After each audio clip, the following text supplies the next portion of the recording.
Mesdames et messieurs, bonjour. Soyez les bienvenus pour cette nouvelle édition de votre journal de 15h. Au sommaire de l'actualité. À la une dans l'actualité nationale, le ministre des Finances est en mission à Istanbul afin de rencontrer différents hauts cadres en Turquie. Toujours dans l'actualité internationale cette fois-ci, l'Azerbaïdjan et l'Arménie s'accordent sur un cessez-le-feu. C'était les titres. Merci si vous nous rejoignez. Je vous le dis dans le titre, le ministre de l'économie et des finances chargé de l'industrie, M. Ilyas Moussedoualé, a effectué une visite de travail avec le directeur du Centre international d'Istanbul pour le secteur privé dans le développement, M. Sahba Sobhani. Le centre soutient le secteur privé et les fondations pour devenir des partenaires transformateurs du développement par la recherche, les plaidoyers pour des entreprises inclusives, la facilitation du dialogue public-privé et les partenariats des courtages. Créé en 2011 en partenariat avec le gouvernement turc, et l'un des 6 centres de politique mondiale du PNUD. Il dirige le travail mondial du PNUD sur le secteur privé et les fondations et soutient les bureaux du PNUD dans le monde entier.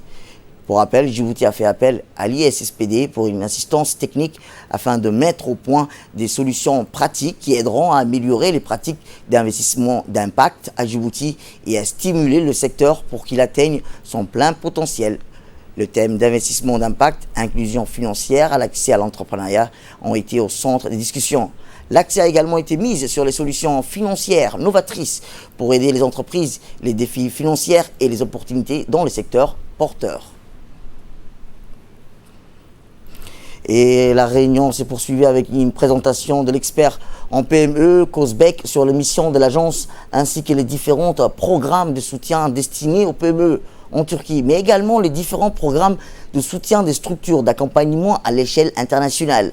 À l'issue de la première journée de la mission, la délégation djiboutienne, conduite par le ministre, s'est entretenue avec les institutions turques œuvrant dans le financement islamique, telles que le TBK, l'association des banques islamiques turques, ainsi qu'Al Baraka Bank, qui est l'une des plus grandes organisations des services bancaires et financiers islamiques du monde.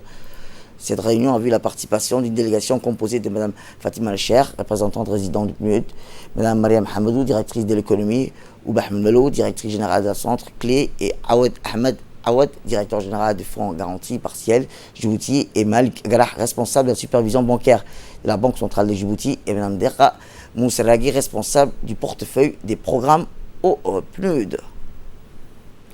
Retour à Djibouti, où la République de Djibouti a célébré aujourd'hui, à l'instar des autres pays du monde, la journée mondiale des oiseaux migrateurs.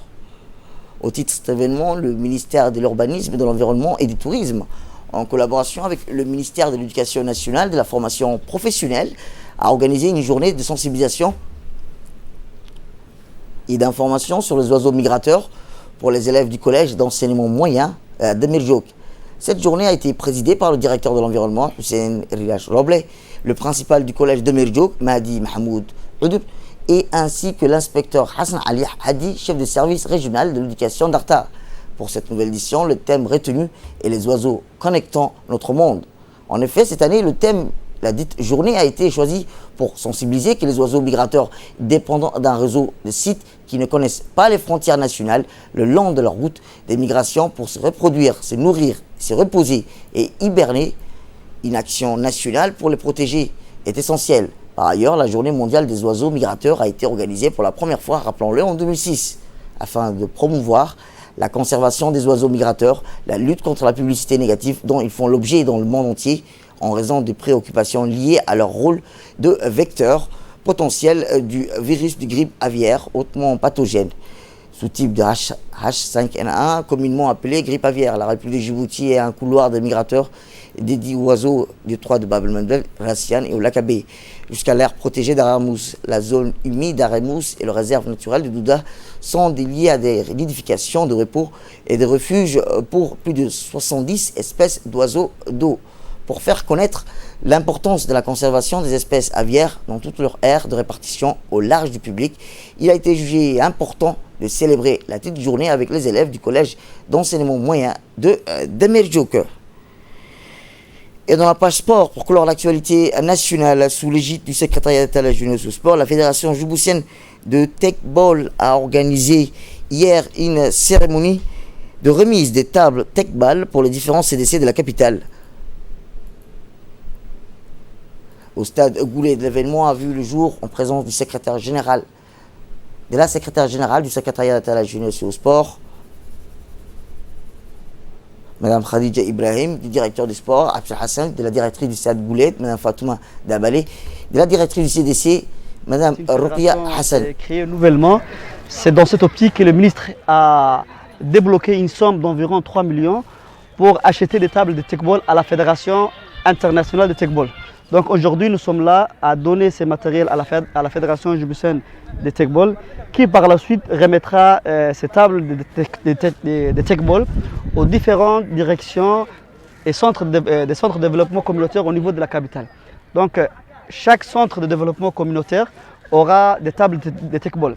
Et ces dotations s'inscrivent dans le cadre de la politique qui consiste à promouvoir et à développer cette nouvelle discipline sportive au niveau des différents quartiers de la capitale. Il faut aussi noter qu'il y aura une deuxième phase d'équipement qui consistera à donner ces matériels aux 5 régions de l'intérieur. Donc la politique du secrétariat d'État à la jeunesse et au sport consiste non seulement à répondre aux besoins de la jeunesse, mais aussi à donner les moyens matériels, financiers et infrastructures pour qu'on puisse développer ensemble la pratique sportive. Donc je profite de cette occasion, le secrétaire d'État à la jeunesse et au sport, son Excellence Hassan Mohamed Kamil, d'avoir débloqué une somme très importante pour promouvoir et appuyer cette nouvelle. La secrétaire générale du secrétariat d'État à la jeunesse et au sport a encouragé les jeunes à pratiquer cette nouvelle discipline tout en les invitant à prendre bon usage de ces précieux équipements.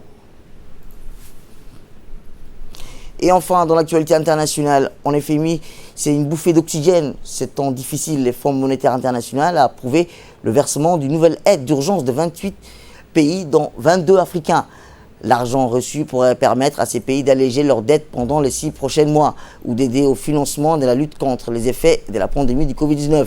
Le fonds fiduciaire d'assistance de riposte aux catastrophes pourrait ainsi débloquer jusqu'à 959 millions de dollars pour une période de 2 ans. En avril dernier, la FMI avait déjà allégé la dette de 25 pays parmi les plus pauvres en dégageant une enveloppe de 500 millions de dollars. Et enfin, le PAM, le prix Nobel de la paix, a été attribué au Programme alimentaire mondial pour son engagement dans la lutte contre la faim dans plus de 80 pays. L'organisation onusienne a aussi été récompensée pour sa contribution à l'amélioration des conditions de paix dans les zones touchées par les conflits. Enfin, pour avoir joué un rôle moteur dans les efforts visant à empêcher l'utilisation de la faim comme arme de guerre. Le PAM est récompensé cette année alors que la pandémie due au nouveau Covid-19 a fortement augmenté le nombre de victimes de famine à travers le monde.